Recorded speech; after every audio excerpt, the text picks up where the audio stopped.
ஒரு மாநிலத்தின் பரவலான வளர்ச்சிக்கு வலுவான கடன் பொருளாதாரம் மிகவும் அவசியமாகும். உரிய நேரத்தில் ஏற்கத்தக்க விகிதத்தில் கிடைத்திடும் கடன் உதவியை கொண்டு மனித வளம் உலகெங்கும் செல்வச் செழிப்பு ஈட்டி தந்திருக்கிறது. தமிழ்நாட்டின் கடன் பொருளாதாரமானது மாநில அரசின் வரவு செலவு திட்ட அளவை போல் ஏறத்தாழ 3 மடங்கு பெரியது என்பதிலிருந்து அதன் அளவு மற்றும் முக்கியத்துவத்தை நாம் அறியலாம்.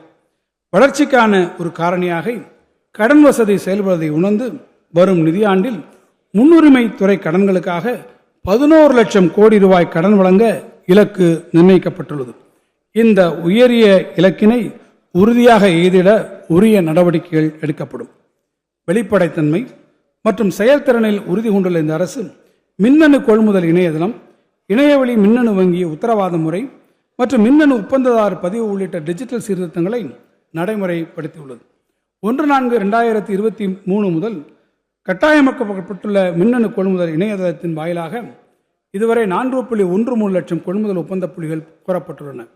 இத்தகைய முன்முயற்சிகள் பொது ஒப்பந்த புள்ளிகளில் பொறுப்புடைமையை மேம்படுத்துவதோடு ஒப்பந்தங்களை இறுதி செய்வதில் ஏற்படக்கூடிய காலதாமதத்தை குறைத்தும் அவற்றுக்கான நடைமுறைகளை எளிமையாக்கியும் பணிகள் நடைபெறுவதை எளிதாக்கியுள்ளன. திறன்மிகு ரொக்கம் மற்றும் கடன் மேலாண்மையில் தான் பொறுப்பான நிதி மேலாண்மை தொடங்குகிறது என்ற உறுதியான கொள்கையின் அடிப்படையில் இந்த அரசு செயல்பட்டு வருகிறது. இந்த அரசு பொறுப்பேற்றவுடன் மாநிலம் முழுவதும் உள்ள வங்கிக் கணக்குகளில் பயன்படுத்தப்படாமல் முடங்கி கிடக்கும் ரொக்க இறப்புகளை கண்டறிய ஒரு சிறப்பு பணிக்குழுவை அமைத்தது. இந்த பணிக்குழு ஏறத்தாழ 10.86 லட்சம் வங்கிக் கணக்குகளை ஆய்வு செய்து 12,078 கோடி ரூபாய் நிதியை செயலற்ற நிதியாக கண்டறிந்தது. அத்தொகை முக்கியமான உள்கட்டமைப்பு மேம்பாட்டு பணிகளுக்காக பயன்படுத்தப்பட்டுள்ளது. இந்த சீர்திருத்த நடவடிக்கையின் தொடர்ச்சியாக நிதி விடுவிப்பு உரிய நேரத்தில் மேற்கொள்ளப்படுவதை உறுதி செய்வதற்கான தொழில்நுட்பம் பயன்படுத்தப்பட்டு வருகிறது. தமிழ்நாடு பொது நிதி கண்காணிப்பு அமைப்பு இறுதி பயனாளி வரை நிதி சென்றடைவதை கண்காணிக்க 32 துறைகளில் உள்ள 101 முக்கிய திட்டங்களில் செயல்படுத்தப்பட்டுள்ளது. இத்தகைய நடவடிக்கைகள் திட்டங்கள் செயல்படுத்தப்படும் வேகத்திற்கேற்ப உரிய நேரத்தில் நிதி விடுவிக்கப்படுவதை ஒருங்கிணைப்பதோடு அரசு திரட்டும் கடனை சரியாக திட்டமிடவும் அதன் மூலம் வட்டி செலவை கணிசமாக குறைத்திடவும் காரணமாக இருந்துள்ளன. இந்த நேரத்தில் முத்தமிழறிஞர் கலைஞர் அவர்கள் 55 ஆண்டுகளுக்கு முன் தொலைநோக்கு பார்வையோடு 1971-72 ஆண்டிற்கான வரவு செலவு திட்ட அறிக்கையில் குறிப்பிட்டிருந்ததை இம்மன்றத்தில் பதிவு செய்திட விரும்புகிறேன். வரி விதிக்கும் உரிமை மத்திய அரசிடம் குவிந்து கிடக்கிறது. ஆனால் மக்கள் நலனை பேணி பெருக்குவதற்கான பெரும்பகுதி செலவை ஏற்க வேண்டிய பொறுப்பு மாநில அரசுகளிடம் நிறைந்து கிடக்கிறது. இவ்வாறு உரிமை ஒருபுறமும் கடமை பொறுப்பு மறுபுறமும் இருக்கும்படியான விந்தை நிலைதான் நம்முடைய சிக்கல்கள் அனைத்திற்கும் அடிப்படை காரணமாகும். எனவே நிதி வருவாயை பகிர்ந்து கொள்ளும் தற்போதைய முறையை மாற்றி அமைக்க வேண்டும் என்று நாங்கள் கருதுகிறோம். தேவை ஏற்படுமேல் இதன் பொருட்டு அரசியலமைப்பு சட்டத்தையும் திருத்தி ஆக வேண்டும் என முத்தமிழறிஞர் கலைஞர் கவலையோடு பதிவு செய்த சூழல் 1/2 நூற்றாண்டு காலம் கழிந்த பிறகும் மாறவில்லை என்பது வருந்தத்தக்கது. 16வது நிதிக்குழு அண்மையில் அதன் அறிக்கையை அளித்துள்ளது.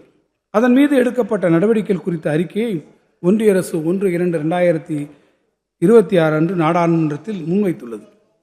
16வது நிதிக்குழுவின் இந்த அறிக்கை தமிழ்நாட்டிற்கு மிகுந்த ஏமாற்றத்தை அளித்துள்ளது. அனைத்து மாநிலங்களும் மத்திய வரிகளின் பகிர்ந்தளிக்கத்தக்க நிதியில் மாநிலங்களுக்கான பங்கை அதிகரிக்க வேண்டும் என தெளிவாக கோரியிருந்த போதிலும் மாநிலங்களுக்கான பங்கானது 41% தொடர்வதாக நிதிக்குழு பரிந்துரைத்துள்ளது. மேலும் மேல்வரி மற்றும் கூடுதல் கட்டணங்கள் விதிப்பு அதிகரித்துக் கொண்டே செல்வது குறித்து மாநில அரசுகள் முன்வைத்த கோரிக்கைகள் மீது நிதிக்குழுவின் அறிக்கையில் எந்தவிதமான பரிந்துரையும் இடம்பெறவில்லை என்பது வருந்தத்தக்கது. மாநிலங்களுக்கு இடையிலான கிடைமட்ட பகிர்வில் மீண்டும் ஒரு முறை தமிழ்நாட்டிற்கு உரிய நியாயமான பங்கு வழங்கப்படாமல் நிதிக்குழு பாரபட்சமாக நடந்து கொண்டுள்ளது. 9வது நிதிக்குழு காலத்தில் தமிழ்நாட்டிற்கான பங்கு 7.931% இருந்த நிலையில் தொடர்ந்து வந்த நிதிக்குழுக்கள் அதனை குறைத்து வந்தன. இந்த பங்கு 4.79% குறைந்ததால் 3.17 லட்சம் கோடி ரூபாய் இழப்பு ஏற்பட்டுள்ளது. இது தமிழ்நாடு அரசின் நிலுவைக் கடனில் சுமார் 33% சமமானதாகும். 16வது நிதிக்குழு பரிந்துரைகளில் நமது அண்டை மாநிலங்களான கேரளா மற்றும் கர்நாடக மாநிலங்களுக்கு முறையே 23.74 மற்றும் 13.27% அளவில் உயர்வு வழங்கப்பட்டுள்ள நிலையில் தமிழ்நாட்டிற்கு வெறும் 0.44% என்ற மிக சிறிய உயர்வே வழங்கப்பட்டுள்ளது. இது ஒப்பிடத்தக்க மாநிலங்களுள் மிகவும் குறைவானதாகும். நாம் பெருந்தன்மையை எதிர்பார்க்கவில்லை, சமநிலையினை உறுதி செய்யும் நியாயத்தை மட்டுமே கோரியிருந்தோம் என்பதை நான் மீண்டும் இங்கே வலியுறுத்த விரும்புகிறேன்.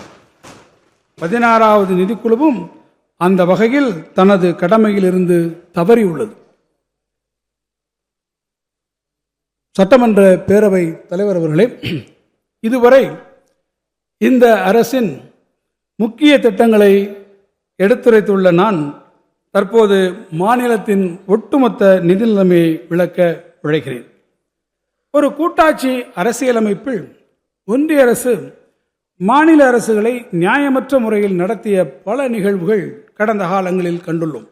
எனினும் இந்த அரசு எதிர்கொண்டு வரும் சவால்கள் முன் எப்போதும் தமிழ்நாடு சந்தித்திராத ஒன்று என்று நான் உறுதியாக கூறுவேன்.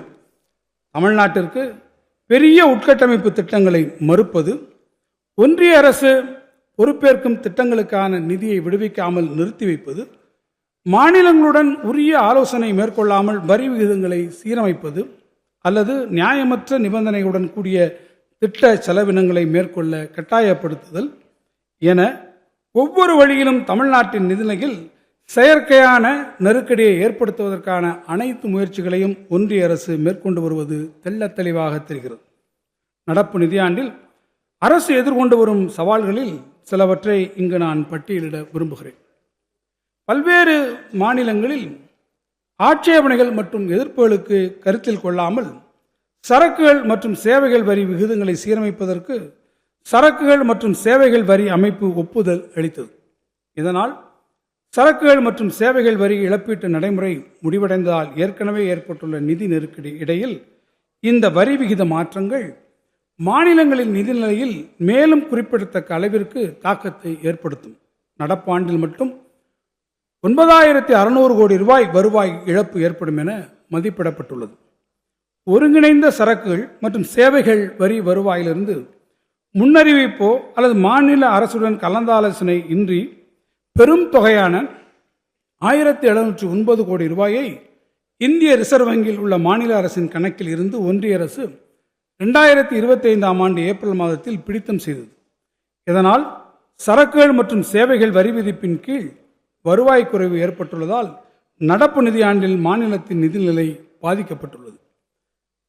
பிளே ஸ்டோர் மற்றும் ஆப் ஸ்டோரில் இருந்து பாலிமர் செயலியை QR கோடு மூலம் பதிவிறக்கம் செய்யுங்கள். செய்திகளை உடனுக்குடன் பெறுங்கள்.